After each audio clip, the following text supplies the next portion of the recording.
Well, you do it fast here. My name's Bob Darrell, and I am alcoholic. Hi, Bob. And only through the grace of a God that I was afraid to believe in, that I've accessed and maintained in my life through a simple process in a book called Alcoholics Anonymous. An ability to remain reasonably sponsorable, and a persistent, consistent effort in the primary purpose of helping drunks, and consequently I haven't had a drink or any mind or emotion-altering substance since October 31st, 1978. And that's the big miracle in my life. Please, no horns.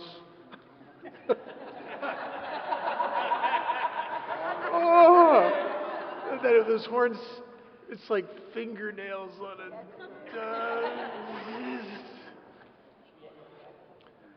God, make the new people want to drink. I'm just curious, who's here? How many people, this is your first sober New Year's Eve?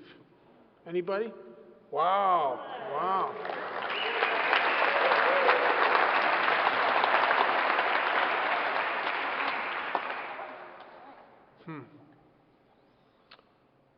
Anybody that's they're planning on making this their last sober New Year's Eve?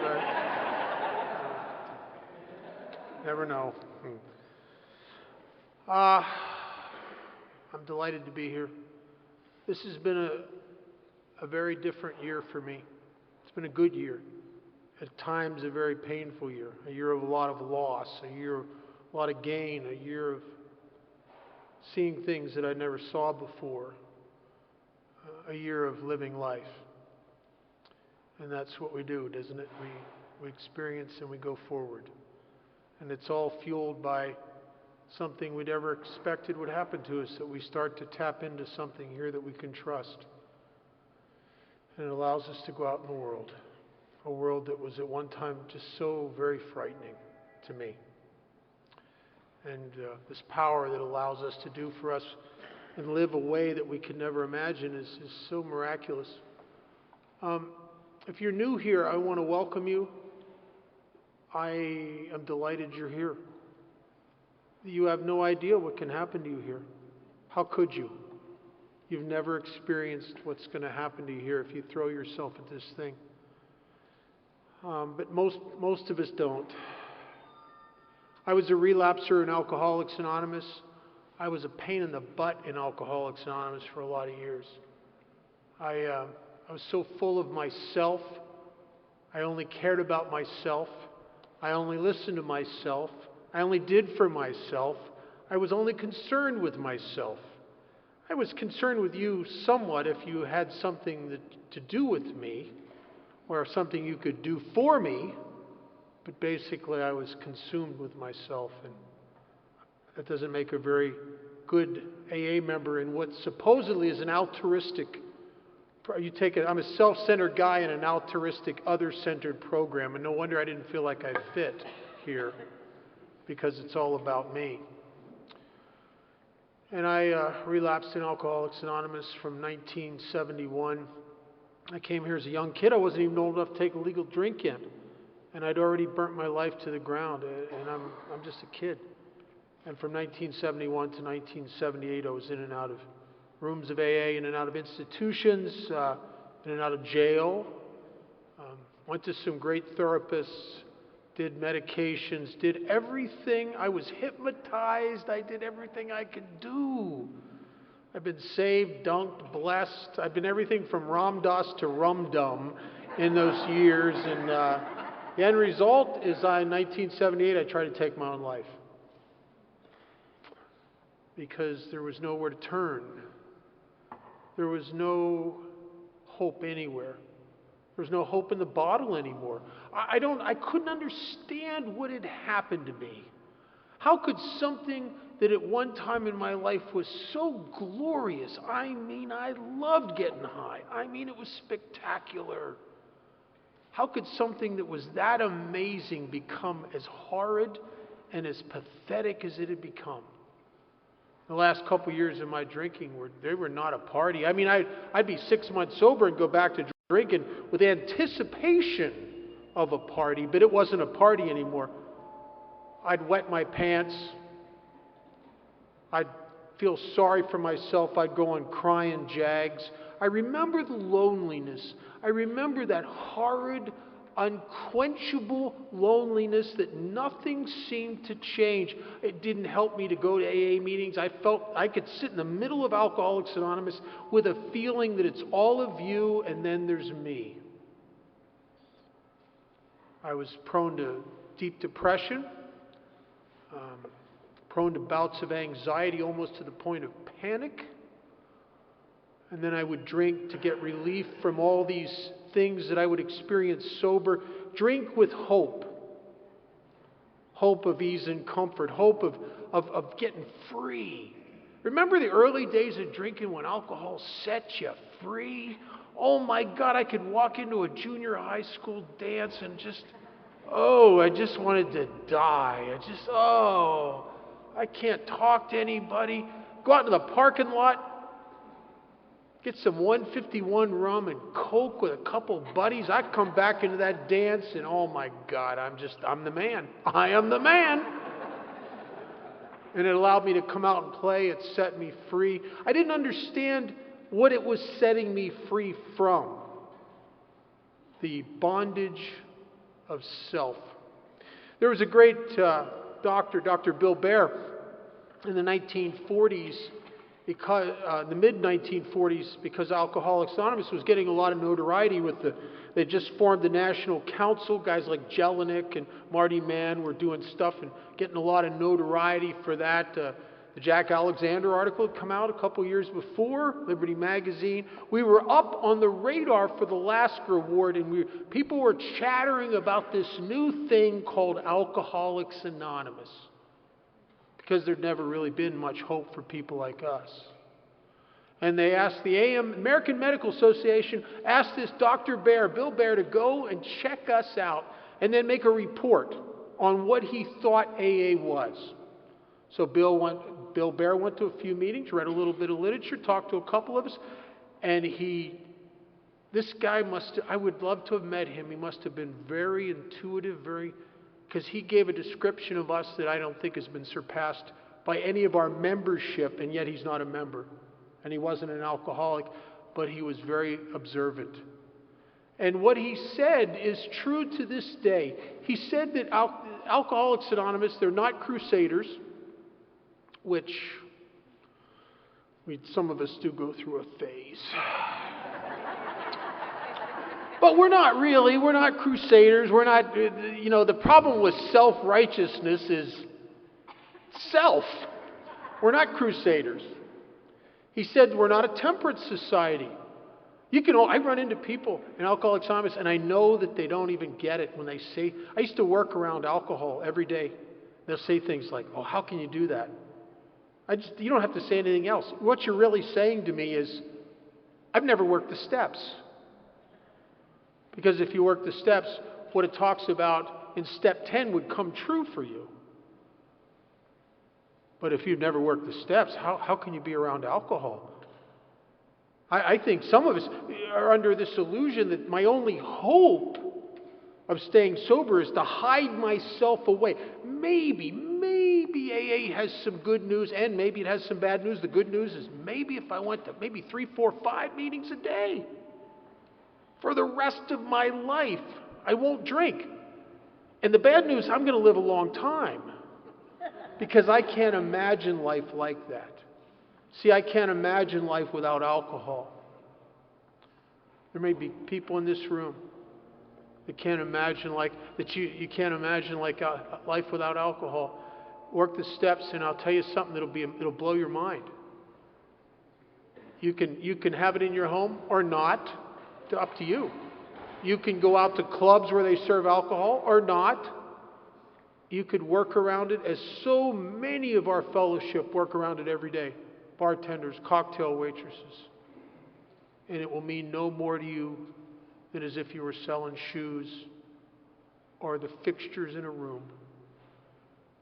Now that, when the hook is in you, and you're obsessed, not with alcohol. I was never really obsessed with alcohol. What I was really obsessed with was the effect. Now, why would I be obsessed with the effect because it's medicine for the big secret. The big secret is what's really wrong with me. See, I don't understand because it doesn't make sense to me. Alcohol gets me in trouble, and so I stop drinking, and I'm kind of in trouble. But I can't tell you why. Because I look better from the outside, but I have a sickness of my being that sort of, for all practical purposes, starts where the bottle ends. That's why I'm a chronic alcoholic. And I don't know that everybody that comes to AA is chronic. I think there are some people that come to AA that have a drinking problem, and sometimes a very severe drinking problem. And when they put the plug in the jug and they commit themselves to never drink again, problem over. Now, I get to the place, because I'm not stupid, I get it, I'm burning my life to the ground. I mean, I'm sleeping on some guy's couch, and there's stupid guys I went to high school with that own homes and stuff. I get it. I mean, I get it. I get it. And I make up my mind, and I mean it. But I'm never going to touch any of that stuff again. And I farewell for a while. And then I start noticing things. Little things. Like, I start noticing the stupid people. Do you know what I mean? It's the gift, I guess. I just have this heightened awareness. I can see stupid people. You know that kid in that movie Sixth Sense who goes around and says, I see dead people? I see stupid people. I mean, I see them everywhere I look. I try really hard to make my life better. And I don't know why, but everything I accomplish or put into place or acquire, the shine just wears off of it very quickly for me. And I don't know why I can't ever seem to be happy and satisfied. And I live in a world of people that seem to be happy and satisfied all the time. You ever been sober, dry, with untreated alcoholism and go down in the shopping district or the mall or somewhere where there's a lot of people? You'll see something that's crazy. People walking down the street. They're not drinking nothing, smoking, just walking down the street, just happy. What the hell's that about? Happy over, what are you happy for? It's like you want to shake them or something. What the hell's going on? You smoking? What are you doing? They're just happy. Just smiling all the time. Happy, happy, happy. Well, when I'm sober, I mean, I could be happy if things weren't so serious. Things are a little serious here. There's crap going on. I'm not sure what it is, but I got to pay attention. Because it's going to go south on me any second. I can tell it. The world is full of people. I don't know what they're up to. They're all thinking something. I don't know what they're thinking, but I suspect it's about me, so you got to watch them closely. I wake up sober. I wake up with that anxiousness. Do you ever just wake up and you got that feeling like, I don't know what it is. But it's like a sense that something bad's going to happen today. I don't know what that is, but I just know it's going to happen. Something bad's going to happen. And do you ever notice how when you approach life as if something bad's going to happen, you kind of magnetize yourself to that crap. You attract all the negative stuff. And by the end of the day, you're worn out because you've been on high alert, watching out for it all day long. Go to one of those late night, 8:30 meetings, walk in there. It's hey, Bob, good to see you. How you doing?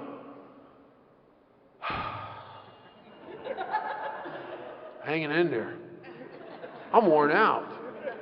I haven't even done nothing. I'm worn out. Just considering the possibilities wears me out.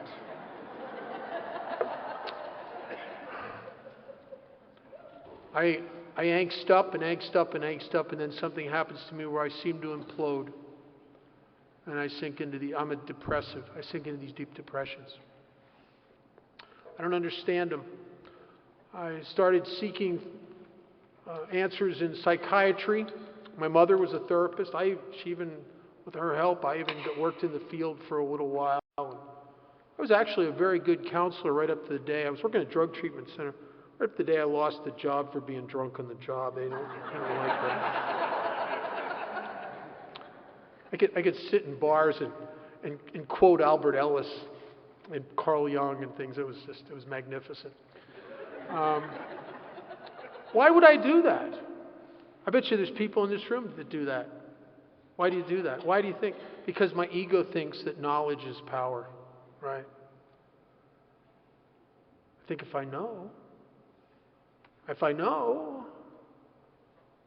but knowledge isn't power at all.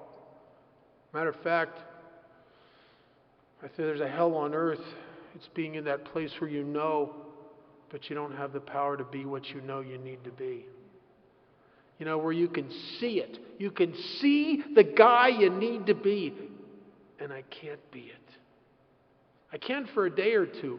I'm like one of those balloons that you blow up and then let go. I can go like crazy for a while, but I always run out of gas. Because the lack of power is my dilemma. And I don't know what's wrong with me. Therapists don't know what's wrong with me. I've been diagnosed a lot of different things. I have self-diagnosed myself with a lot of different things. At one time, I was reading a book, and there was a character in this book that had syphilis in the advanced stages, and it made him crazy. I remember, and he had the things where he would do weird things and couldn't remember them, and then sometimes he'd fly off the handle in these insane rages, and other times he'd be almost catatonically withdrawn from life. And I'm reading that, and I'm going, I got syphilis. Oh my God. I got syphilis. It went to my brain. Oh, who would have known, you know? I mean, another time I thought I was convinced I had a brain tumor. It would have made my whole life make sense. And I didn't. And I think most alcoholics, because we're a tad self-involved and self-focused, we have a tendency to be hypochondriacs a little bit. Anybody in here besides myself ever had imagined you were dying of some terminal illness? Yeah, right. I think alcoholics rehearse more glorious deathbed speeches than any demographic on the planet. They're always wonderful. We're the people that you didn't really like that much. All of a sudden, in the middle of this speech, they become properly ashamed of themselves. Oh, I just love that stuff. I was talking to my doctor not too long ago. It was funny. We had a funny conversation about he kids me about my. I joke about it today. I'll go in. I'll say weird things to him like, "You say, how you doing? You know, I think that brain tumor's back." And we laugh about it. And we started talking about how this propensity to imagine stuff inside your head, right? And I said to him, I said, am I wrong, or is there one illness that a hypochondriac never imagines he has? And he said, what would that be?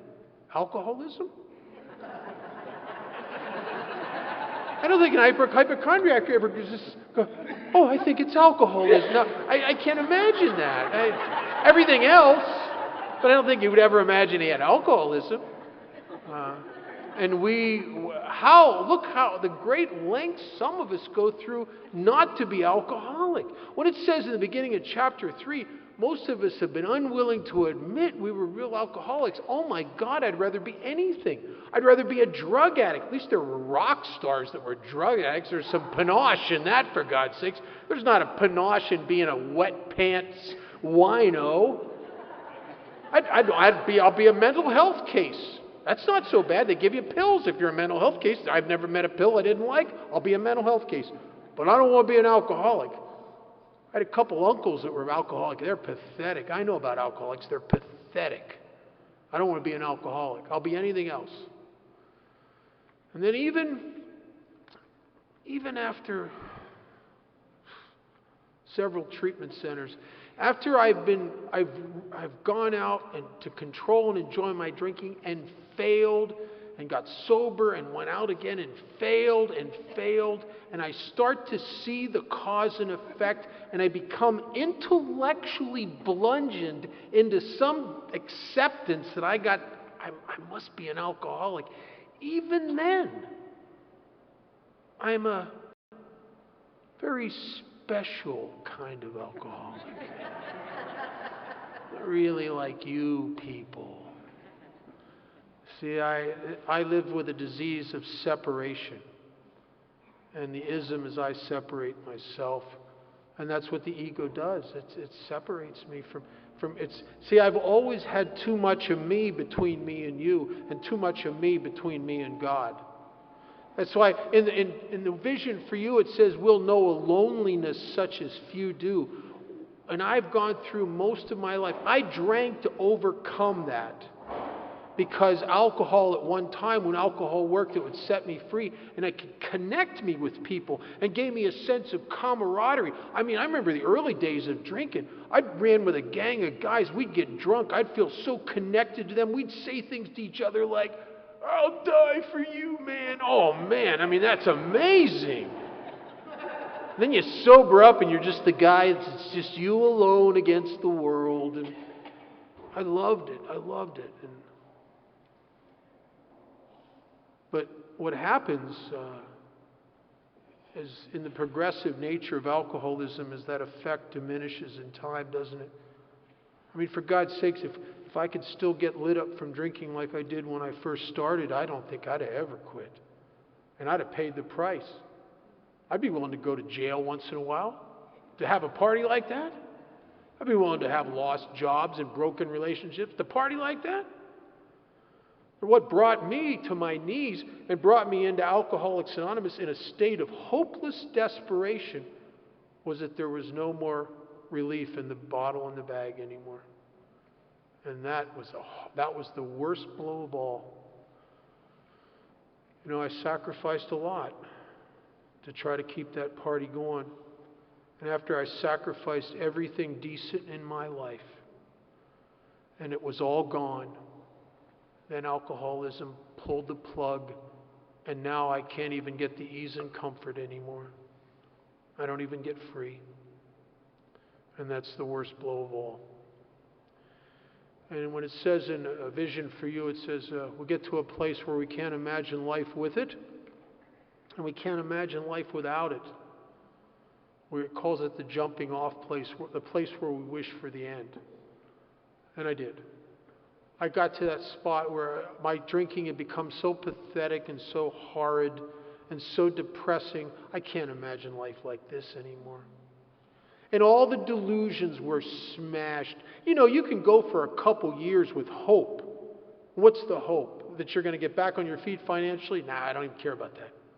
The hope is that I can party like I used to party. I can get that ease and comfort. I can get that freedom. And once that hope is smashed, and you know a bitter, bitter truth is that no matter what you drink or take, the way you feel right now is the best you're ever going to get. Oh my God. That is a hopeless condition of mind and body. And I can't imagine because I can't imagine drinking going on like I'm going on. And I know I've tried, for God's sakes, to roll it back to the old days. I've mixed every drug and chemical. I've worked out. I've done everything I could do to jumpstart that party like it was in the old days. And it don't jumpstart. And you know, millions of us try to roll it back. And once it's turned on you, there's never been a recorded case of a chronic alcoholic that can turn it back to the way it was when you're 17, 18 years old again. Most of us die chasing smoke, chasing a delusion we will never ever catch. And I couldn't live with it, and yet I can't live without it either because I'm so messed up sober. See, I'm an alcoholic. You take the alcohol out of my life, what I'm left with is the ick. You know, it's just the squirmy, don't fit anywhere, depressing. You know, I stop drinking, I just get my life and my horrid, remorseful past and my anxious, fearful future just on me. And I can't get them off, like that creature in that movie Alien that attaches itself to your face, just right here. I can't get me off of me. And my God, I yearn for freedom so bad, but there's no more freedom in the bottle anymore. So I'm at that place, that jumping off place. You can't live with it. You can't live without it. The book says we'll wish for the end. So I came to one morning in a park on the north side of Pittsburgh in a state of hopelessness, and there's no relief anywhere for me. And I'd had a physical that past year. And this doctor, I told the doctor I thought I had a brain tumor, and he gave me a complete physical and knew I didn't have a brain tumor. What I had was an ulcer and a hemorrhoid.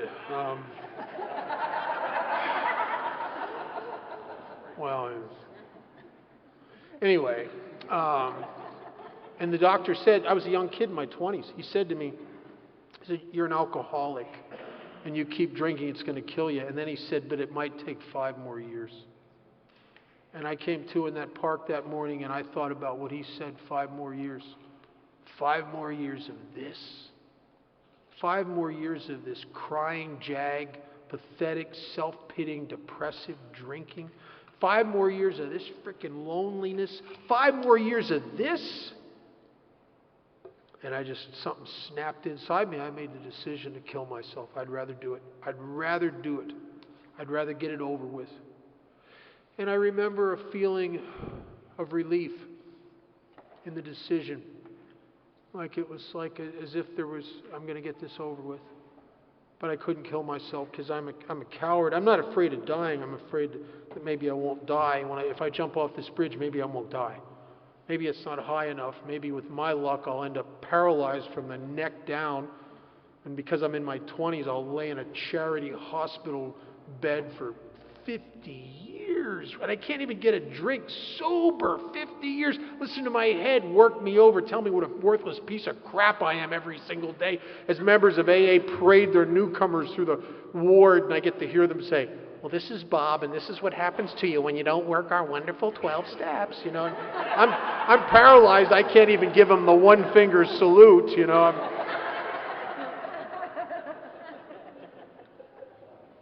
The book says, talks about what happened to me. It says, before we ever come to believe in God or AA or anything, it says you'll come to believe in the hopelessness and futility of your life as you'd been living it. And then it says something very interesting. It says you'll be at a place where there's nothing left. There's no hope anywhere.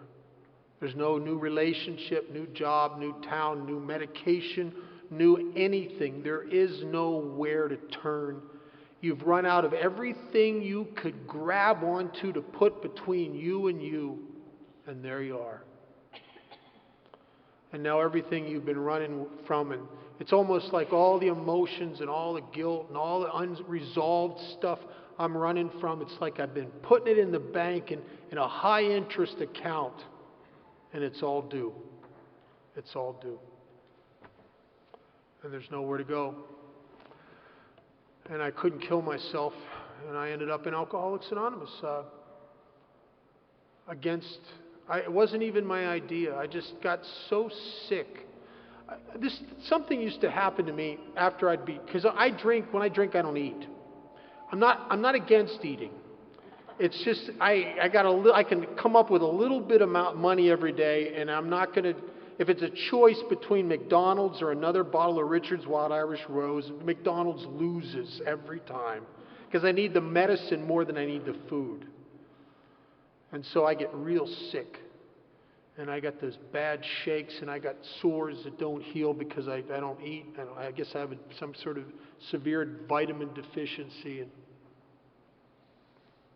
I ended up in this detox in Las Vegas because I got to that place. I was trying to go to California, and I was just coming through Vegas on my way to California. But by the time I came through Vegas, I got to that place where my nerves are just shot, and I desperately need the relief from the medicine, and I can't keep it down anymore. If you've ever been there, that is a horrid place to be, where you need to keep a drink down so desperately, and it just keeps coming back up again, and you can't keep it down. And if you don't keep it down, you're going to fly apart. You feel like you're going to die. And I was at that place, and I could not keep it down. And my stomach, I'm throwing up blood as I do often when I get into severe vomiting. And I ended up in a detox through a guy from the Metropolitan Police Department helped, and a bunch of other circumstances, and a guy that was a security guard. They somehow got me into this hospital, and Ended up in there, and I was a mess. They had me on IVs because I hadn't been eating for a long time. I looked like I weighed about 170 pounds. I actually only weighed about 148 or 150. You could leave your fingerprint on me, because I was so bloated. I was in bad shape. And they had to throw my clothes away because they were just trashed. I mean, the stench from them was unbelievable. And they had bags full of clothes from other people that had gone through there. And I got to pick out, they were giving me clothes out of the throwaway bags. And I had a stunning outfit. I had check pants and check shirts, and the checks don't match. I didn't know years later that'd become popular. I didn't know that. I felt strange wearing that, but like Madras. They have Madras pants. No wonder somebody threw them away. I mean. And after they cleaned me up and they got me stabilized physically, they let me go to meetings of Alcoholics Anonymous in that detox. And I met a man there who the 3rd of December of this year died. He was God's instrument. His name was Dick Toussaint. He was a great warrior in Alcoholics Anonymous. He was a trench rider. He was a soldier. And above everything, he was a servant. Alcoholics Anonymous is a funny place. It's unlike any other organization on the planet. In AA, you come in a big shot and you work your way up to servant. Everywhere else, it's the other way around. You come in, you sweep the floors, hopefully someday you're a manager. The highest you get here is servant, and this man was a servant. He was involved in everything in Alcoholics Anonymous. He was a 5%er. And the reason I call it 5%ers, I heard a trustee actually, in 1980, I went to my first area service conference as a GSR. And I heard this trustee say something, I don't know if it's true, but it's probably ballpark true. They said that 95% of all the 12-step work and service in Alcoholics Anonymous is done by 5% of the people. Dick Toussaint was a 5%er. And then he went on to say, that 5%, as long as the people stay in that 5%, they almost never, ever, ever drink again, as long as you remain one of the 5%ers. And Dick was a 5%er. He was a past delegate. He was one of the guys that started the Samaritan House. He started a bunch of meetings. He was involved with some of the clubs, the retreat, on and on. He was one of the H&I guys. He brought the meeting into the detox. I didn't understand any of this because I'm so needy and so full of myself, and everything in me is clamoring for help. I don't understand people who help others. It doesn't make any sense. I didn't know that what I was seeing was the cream of the crop here. To me, it looked like these people just don't have a life. I mean, what are they bringing meetings in here? And I found out they had a tremendous life. I mean, Dick lived in this huge house up on the hill with tennis courts, and he had 2 brand new Cadillacs, and he had an amazing business. And I still, for a long time, why would he come to try to find a guy like me? The same reason I go into those places a couple times a week looking for a guy like me. He knew something I didn't know. And I went up to him. I watched him. He came in there twice a week. I watched him. You never know who's watching you. I'm telling you, the best thing you can have, you want to be a good example of Alcoholics Anonymous at all times, because there are people watching you. You don't know it. And I watched him. I watched him as they came. I'd peek down the hall and I'd hear the AAs coming. And I watched him. And you know what I saw? They laughed a lot. I remember he was with a bunch of his sponsees, and he had a habit of making fun of them, which I would find at times painful years later. He had a tendency of goofing on them and laugh like, he thought their problems were just wonderful. And I remember watching him laugh one day and just carried on, and he's cutting up with these guys. And I remember thinking to myself, this guy's really having a good time sober. As a matter of fact, he looks like he's having a better time sober than I had back in the good old days when drinking worked. And I dared to hope. See, all I know about abstinence is it just feels like I'm doing time. All I know about abstinence is a lonely, depressive state that I tolerate for sustained periods of time because I'm not stupid and I get that I'm ruining my life for God's sakes and I'm trying here. But that's all I know of abstinence. But he had something that was different from my experience in abstinence, and yet I listened to him. And he talked about thoughts and emotions and experiences that you can't read in a book, man. You had to be there. I remember listening to him talk about his suicide attempt. And he's saying stuff that you had to have been a guy in trying to kill yourself to be. You can't make this crap up. And he was like me. I mean, I was getting it. He was like me. But something had happened to him. Because he was having a really good time. And I dared to hope, is it possible that what happened to him could happen to me? See, I didn't think it. I was afraid to believe because I was at a point in my life where I didn't even allow myself to get my hopes up about anything, because every time I did, you know what happens. That's why the last couple of years of my drinking, I didn't even try to get back on my feet anymore. You know, there were years where I would relapse. I'd burn my life to the ground, and then I'd get a good job, and I'd get a girlfriend, I'd get back in a band,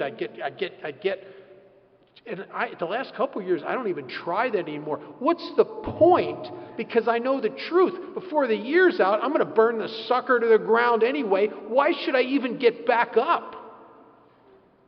So I'm not big on hope. But I dared to hope, and I remember thinking, I'm going to ask this guy to sponsor me. And the minute I thought that, I got scared. I was afraid he's not going to want to sponsor me. I mean, I wouldn't.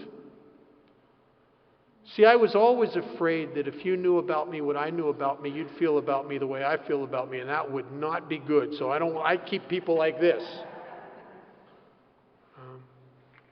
And I thought, I was afraid, and so I couldn't just ask him to sponsor me. I had to sweeten the pot a little bit. I went up to him, and I'm so scared, and so I'm shaking, and I said to him, would you please sponsor me? Then I said, if you do, I'll do everything you ask me to do.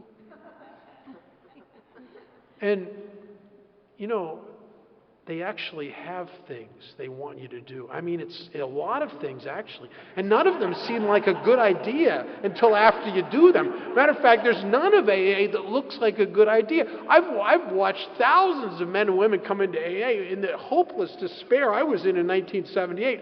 I've never seen one yet look at the 12 steps and go, oh yeah, that would work? Yeah. Nobody says that. You don't even know that the steps work until you do them. Matter of fact, most of us just do it because we don't think it's going to work. This isn't going to help. I mean, I don't need those steps, not that. I mean, you want to give me a set of steps. Give me step 1, make Bob's police record disappear. That'd help a lot.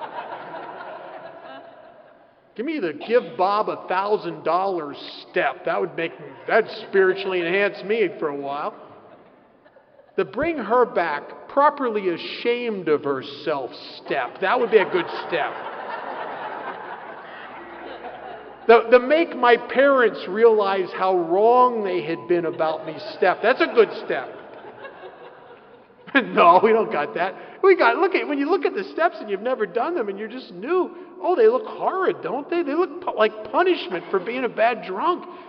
Like the first step that really jumped out on me was step 3. Well, it had the G word in it. Turn your will and your life over to the care of God. I remember sitting there going, oh no. See, I knew about God. You guys were big on God. I get it. You're big on God. Well, good for you. I knew about God. It's a religious upbringing. I knew God judged me. He could see in the dark, which is not good. Some of my bestest fun in the dark. He can read my mind. He can read my mind. That is hideous. And he judges me for what I think. This is unbelievable. Oh, that's just horrible. I had a nun one time. This nun, she's kind of a young nun. She used to say, "You must be pure of thought, word, and deed." I swear she'd look at me. And I'd go, "Yes, I'm a little kid. I'm just a little kid. Yes, sister." And then I'd start imagining what she looked like naked under her habit. I mean, oh my God, I'm going to go down. I'm in hell now. It's too late for me. There's no hope for me. I'm just too bad at being good, and I'm too good at being bad. There is not any hope for me here. He could read my mind. I mean, that's just so... I mean, I used to try to think good thoughts. I can do that for about 5 seconds, maybe. You catch me to this day, you catch me on a bad spiritual hair day. I can drive down the street. I'll kill him. I'll do her. I'll kill him. I mean, I got 2 movies that run in my head, sex and violence. I'm going to hell for both of them. You know what I mean? So you tell me, turn your will and your life over to the care of God? Oh no. Oh no. And then the one that just made me absolutely insane was the amends. I remember sitting in a meeting. Some self-righteous guy pounded the table and he said, "And I paid back every single dime I've ever taken in my life." I was sitting there going, "Oh, you gotta be kidding me. I mean, I stole as a way of life. I mean, I'm the guy I fancied myself a gangster until the police explained I was really a public nuisance. Well, I'm not a big thief. I'm a squirmy little pathetic thief. I'm the guy that runs out of money in the bar, so I watch everybody, and when you go to the bathroom, I steal your change and drink your drink and move to another part of the bar. I'm that guy. I'm the guy who steals your purse, breaks into your car, takes your 8-track player or whatever I can find in there. That's the guy I am. I'm a pathetic little opportunist. And that was a way of life for me. I mean, it's just too much. I think there was probably 3 years at least in my life where I supported a 2 to 3 pack a day cigarette habit by doing a scam, and I did it all over the eastern United States. I'd go into a nice restaurant, gas station, bar, and I'd look dirty. I was long-haired, a long beard, and I'm not unkempt. And I'd go up to the cigarette machine and I'd pretend like I'm putting money in there, and then I'd go crazy and bang on it and yell and scream, "This machine rip!" And I'd just keep making noise until the manager would come and open it up and give me a pack of cigarettes. I'd do that 2-3 times a day. And you say, "And we paid it all back." Are you kidding me? Oh, God. I can't even imagine making amends to my mother and father. I mean, I love my mother and father. I loved them. They loved me. I destroyed them. I just ruined them. And they were good people. I remember hearing people talk about their horrid parents. God, I wish mine were. I wouldn't have felt so bad about what I did to them. But they loved me. My mother and father sacrificed for me. They put me in one of the treatment centers. They put me in, this is no exaggeration, the cost of what it cost them was the price of a house for me to go in that one treatment center. They sent me to the greatest psychiatrist on the planet. I mean, and the worst thing I did to them is I kept giving them hope, because I'd get back up on my feet and I'd make the promises. Then 6 months later, I'd just smash it again. And that's brutal. To do that to someone who loves you. And so what happened after the last few years, my mother and father would not talk to me. They would not take my phone calls. I was not welcome in their house. I found out later from my sister that even though they had physically cut me out of their life, I guess they couldn't completely cut me out of their heart, because my mother was seeing her own therapist now and taking medication. And my father slept 15 and 16 hours a day. They were recluses in their own house, and they had been very altruistic. They were involved in a lot of things. They belonged to a country club. They belonged to a couple charitable organizations. They were involved in the community. The last few years of my drinking, they just holed up in the house, and they wouldn't even go out because they were just so tired of people asking them questions about me. And they were so ashamed. And I did that to them. It seemed like if you were to, the day I got sober, if you would have asked me about all the people that had ever loved me, every single one of them got their heart broke. Matter of fact, if I'd have died, if I'd have committed suicide on my last drunk, as I wanted to do, and I would have been successful, you couldn't have got 4 pallbearers to come and want to carry my casket.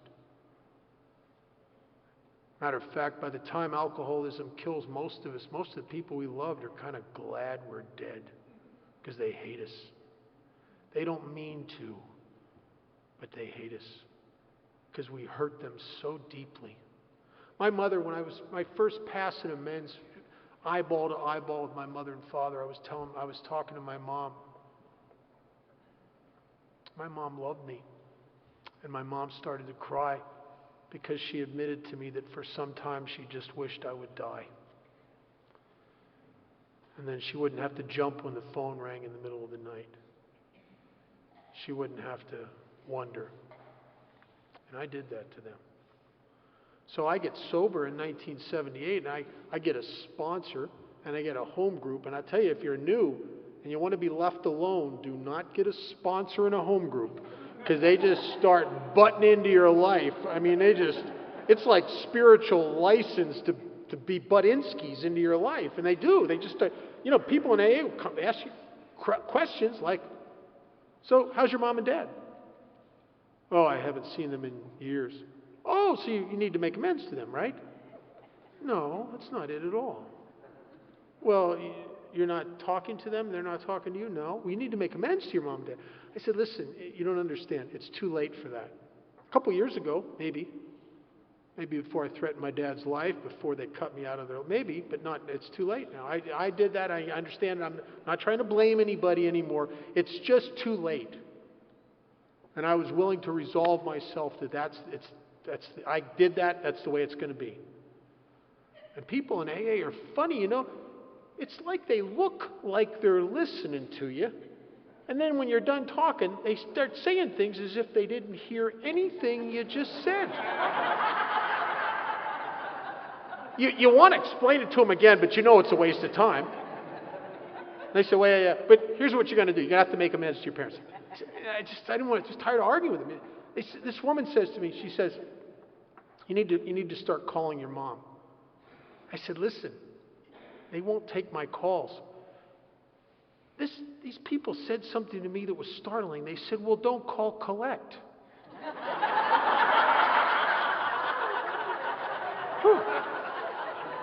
Now, it's a pathetic insight into my own egotistical self-entitlement that would have never occurred to me. Don't call collect. That's a pathetic thing for me to tell you that would have never occurred to me. You had to tell me that. Don't call collect. It was a novel idea. Remember the first time I called? My mother answers the phone, and when she hears my voice, she got very upset. She said, what do you want? And then she got a little panicky. She said, you're not back in Pennsylvania again, are you? I said, no, Mom, I'm in Nevada. I'm in Las Vegas. She said, in Las Vegas? Well, the operator didn't ask me to pay for the call. I said, no, Mom, I paid for the call.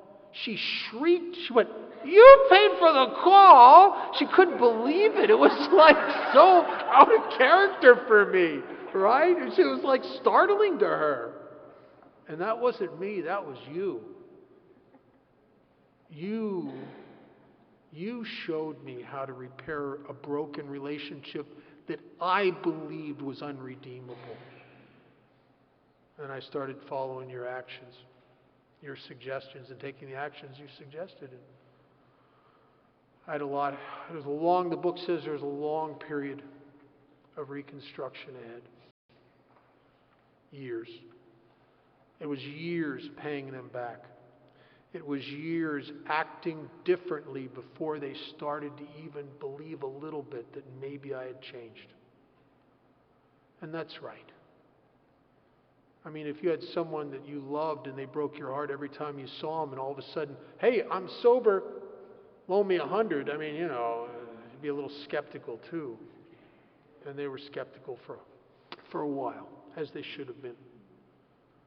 And I got to make a wonderful restoration with them. My dad died when I was about 6 years sober, and I tell you, I wish I would have had more time with him, because as a result of the 8th and 9th step, our relationship had become just fantastic. I miss him a lot. And my mom died when I was about 17 years sober, and I got to take care of her. She moved to Las Vegas, and she had cancer, and by the time she died, she was 50 pounds. It was unbelievable. I could just lift her up like this off the bed to change her linens and change her diapers and stuff. She withered. She was a very proud woman too. She just withered away. It was very sad, but it was such a privilege to be able to go there. I remember realizing in the middle of trying to take care of my mom that this was an aspect of my 9th step that I had never realized until I was in the middle of it. That this was another piece of it. And I would have told you going into it, well, yeah, I've made all my amends to my parents. And in a sense I did, I guess. But this was like a new level, me getting to help my mom go home. And I sat with her 23 hours until she took her last breath. The tenacity of human life. It's unbelievable. I kept telling her, Mom, go. Dad's waiting for you. Go, go. She hung on. Tenacity of human life. And I got to sit with my friend Dick, who just died on December 3rd. He was such an amazing servant the last 2 years of his life. He had diapers, and we'd have to clean him up. And it was tough. I don't like cleaning up crap. But we did it. I did it and I was honored to do it. And we'd change his diapers, and we'd stick him in a wheelchair. You had to lift him into the wheelchair, and we'd take him to meetings. And in a meeting, people would fawn all over him. All the young girls would just come up and they'd just throw themselves all over him. He'd just sit there and smile. And he loved it. And the lights would come on. And then we'd take him back, put him to bed, come and get him the next day. And I told him at one point, I said, as long as I'm breathing and I got guys I sponsor, you're never going to sit in this place, this care center by yourself. And we took good care of him. And it was his turn to receive. He'd been such an amazing giver for so many years here. And Sunday, a dozen of us, we took his ashes and we spent a whole day going to every house he ever lived in, the places he worked, the places he went to meetings, and put some of his ashes in each one of those places. And we all had a little bit of sharing about our memories of his spirit. And we put his ashes where his spirit was still strong. And I don't think anybody ever dies. I think their body goes. I know my dad died almost 30 years ago. And I'll tell you something, his spirit is still within me. I don't think anything ever really dies. It just becomes different. And these men and women in my home group when I was new, they were such servants. And I didn't know that I fell into a hotbed of AA fanaticism. And these people had really bought the primary purpose. They believed, see, most of us come in here, our primary purpose is ourselves. And our finances, and our jobs, and our relationships, and how we look and feel. And I fell into the hands of people where their primary purpose in their life was to set themselves aside and help others. And they started hammering me when I was new. They wanted me to do what they did. They wanted me to take meetings back into the detox. They wanted me to sign up for the 12-step list. They wanted me to sign up to go into the new meeting that was starting in the state penitentiary. They wanted me to always be looking for new guys, help others, help others, help others. And I am so vacant and so desolate and so awful here that I need more help than any of these people. I said to this guy once, he's pushing me. I said, don't you think, for God's sakes, I should work on myself first? And he rears back and he says, work on yourself? You've done quite enough of that. Stop it. And I thought, well, actually, I have done quite enough. I've done a lot of that, actually. I mean, I don't know about you. It was the center of my life for decades was me, making me better, me happier, me more satisfied, me more comfortable. I mean, if I could have been fixed, I'd have been fixed by now, for God's sakes. And he said, forget yourself. Bill Wilson says in the beginning, in his story, he says, there's a price must be paid. It means the destruction of self-centeredness. And the only way you can do that, or even attempt to get it, and even if you destroyed it, it would grow back like a bad tumor by tomorrow. But what we do in Alcoholics Anonymous is we take actions of other-centeredness. We take actions of self-abandonment. Even though my sponsor doesn't care if I got to go on that 12-step call, I got to go do that commitment, I got to go to that detox. He doesn't care if I'm thinking about myself the whole time I'm doing it. I still have to do it.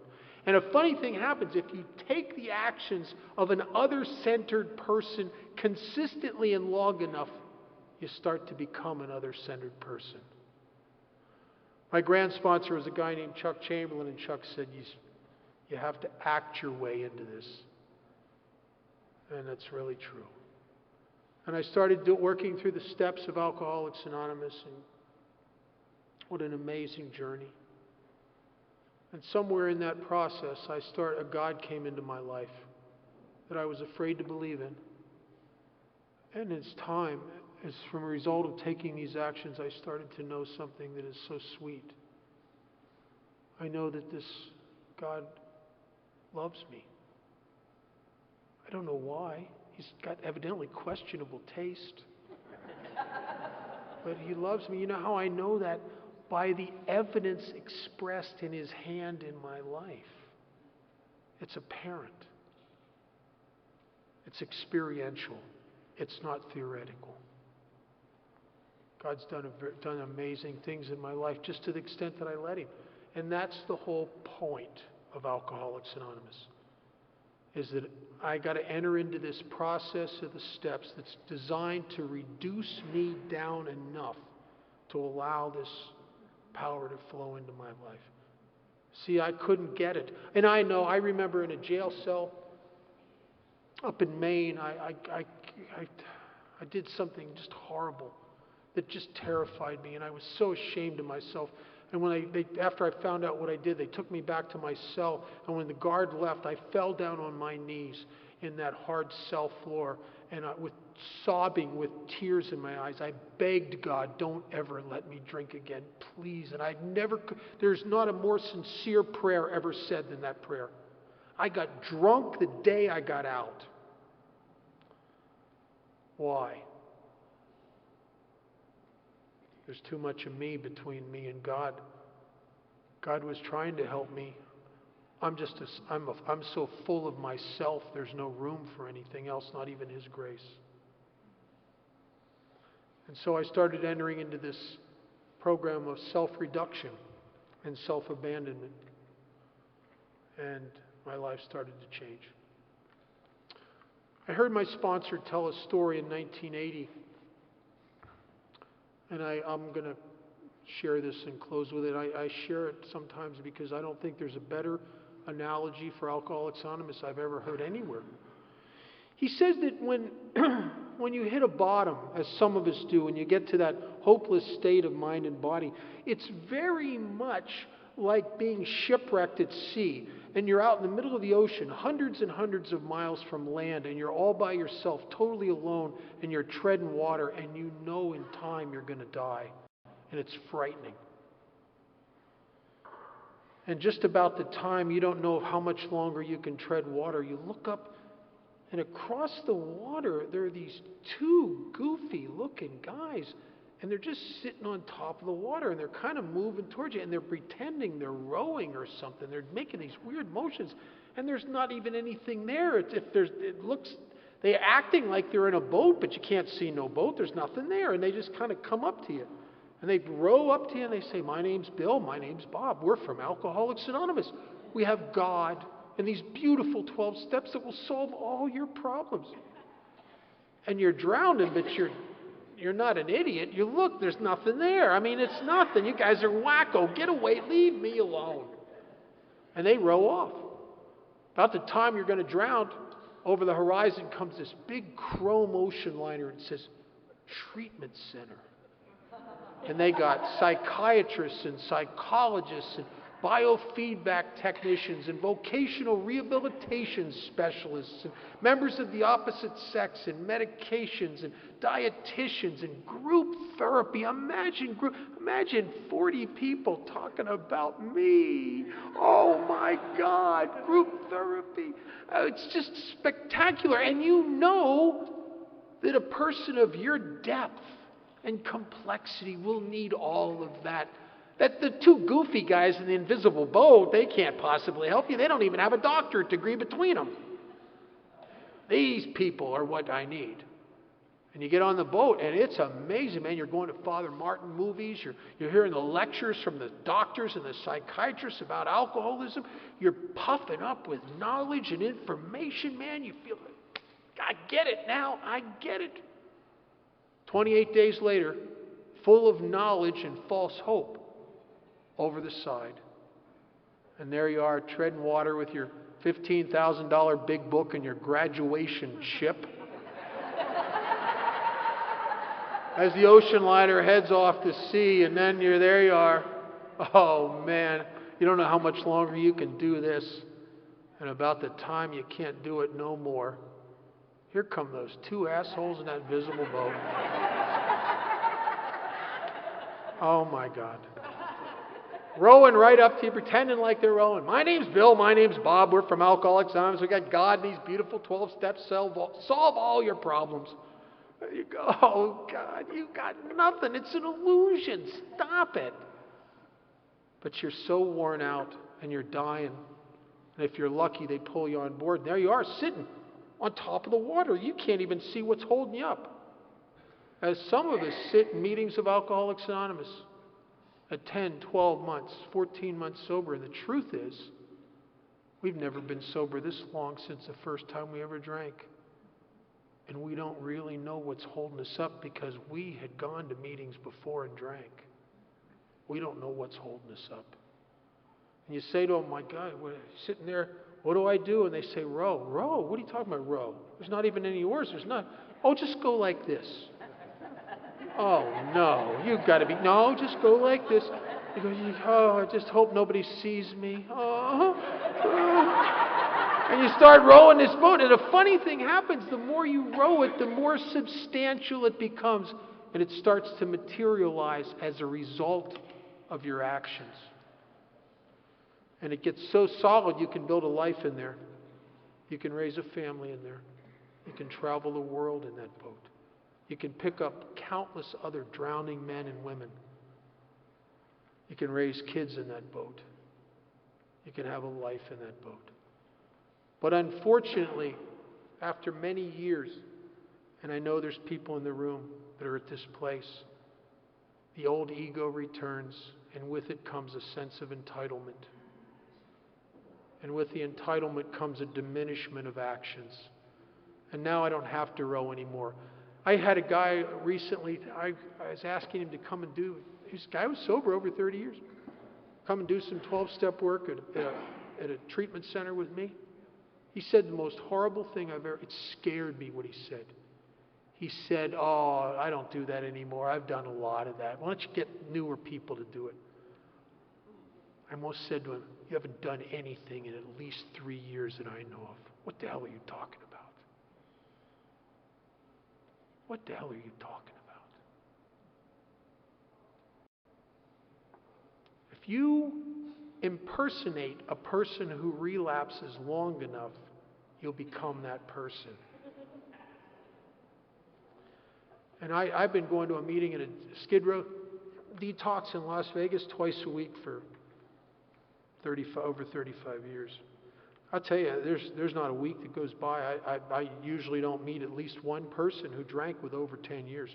I've met people that drank up to 45 years.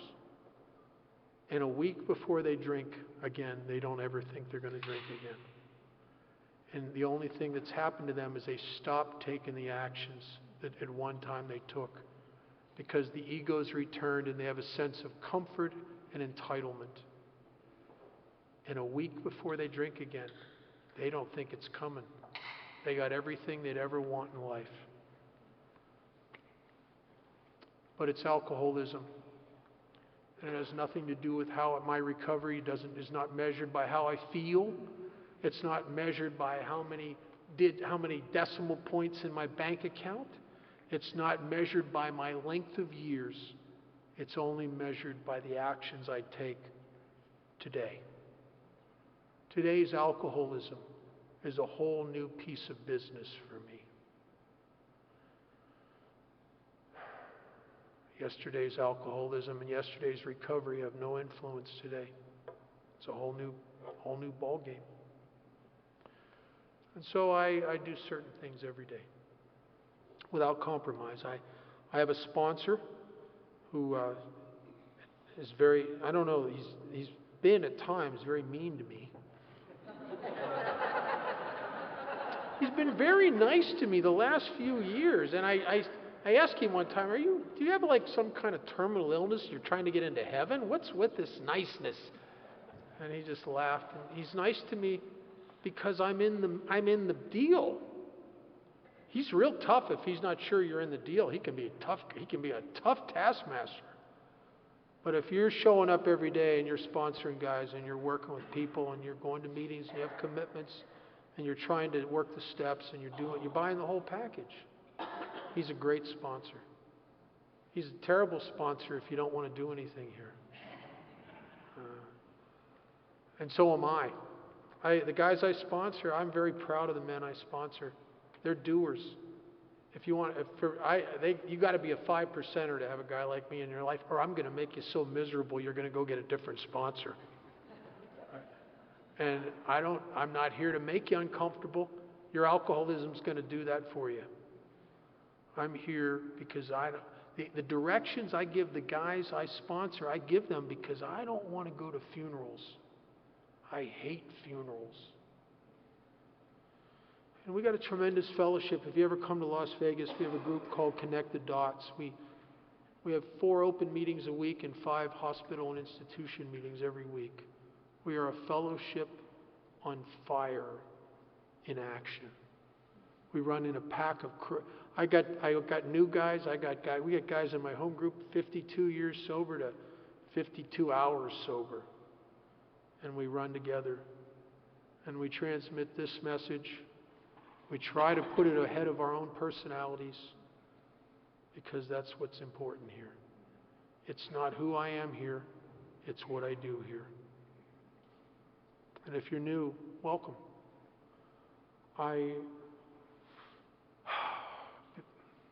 This is a great time to get sober.